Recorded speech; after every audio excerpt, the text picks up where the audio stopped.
Realistically, they must be interconnected, or the current 6 billion population on the planet would have had, I've worked it out, something like 100 trillion people alive on the planet in the year 60,000 BC, and we know that wasn't the case, so they're all interconnected.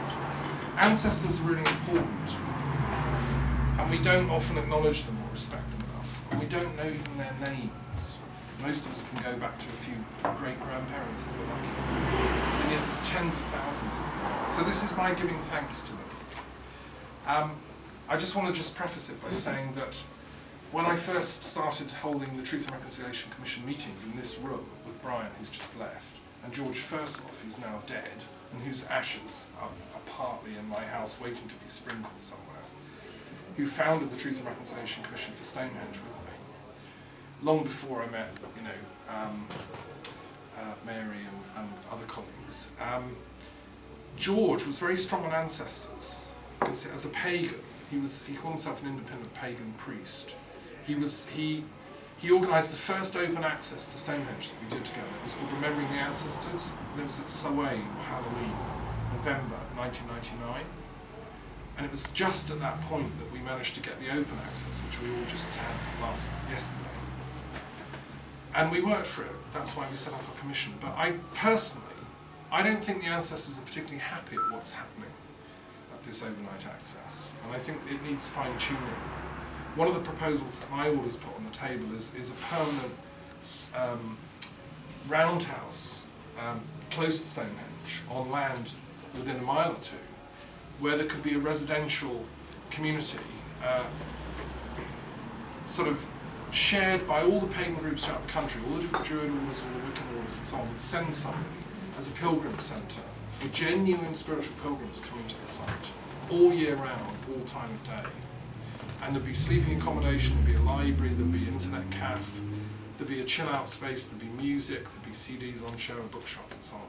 That's what my order's working towards. This tokenism of one day access, when it's quite grueling, is not enough, and I think the ancestors would like a bit more reverence. Anyway, here's my little poem, and it's simply called Thanks. Oh, and I've one final thing to say. Death comes to us all when we don't expect it. George should be in this room, but he's dead. He wasn't that old. He'd be 60. I just heard news yesterday that another pagan friend of mine called Bertilac, I don't know if anyone's heard of Bertilac or met him, he was one of Arthur's knights. Arthur was there last night. And it's the custom in Arthur's war band that different people take a name of one of the Arthurian knights of legend. And some people claim that they are the reincarnation of those people. I wouldn't like to judge that, but Bertilac was a wonderful man, a pagan scholar, who went all over the country filming and photographing every single stone circle and megalithic site throughout the British Isles, all the way from Scotland to Ireland to Wales and so on. And I learned yesterday that he's died, and his widow is being counselled by a charity dealing with bereavement, and he's left a little 11-year-old daughter. So I think ancestors are also, we are the ancestors of the next generation, and we should also seek to leave a mark that they will be grateful for. So that's important. Okay, here's my little poem. Thanks. Journeying back to the ancestors, as a few faces and names stand out from the mist, most are nameless. The word gets lost. The names are blown away, generation unto generation, rarely repeated or transmitted. And yet, enough comes through, enough love, nurturing each child, nestling in love, comes through like a winding passage into light. Down womb's weaving waterway we come, splashing and whooshing, the red blood joining us up, and each coupling brought joy, each cry of mutual fulfillment, a mystery and a long silence. For what? For that unreachable other who is within the great without, that we are all within. For then that strong gravity of life that pushes itself out of itself, age after age, and finds meaning in spite of the aching pull of the sea, and finds love enough in spite of the cry of the winds, always.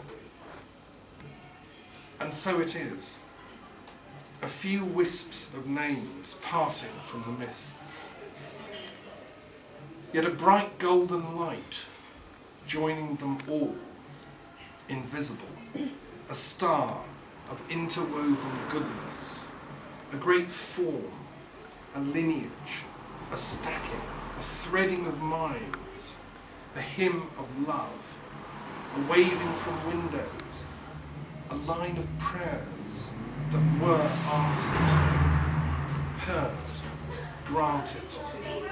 For this we give thanks, for all our lives so woven, for all our lineages and weavings, the Spirit hovering amidst us. Then the Muses seek us out, age after age, to bring a bright blessing. For all this we give thanks.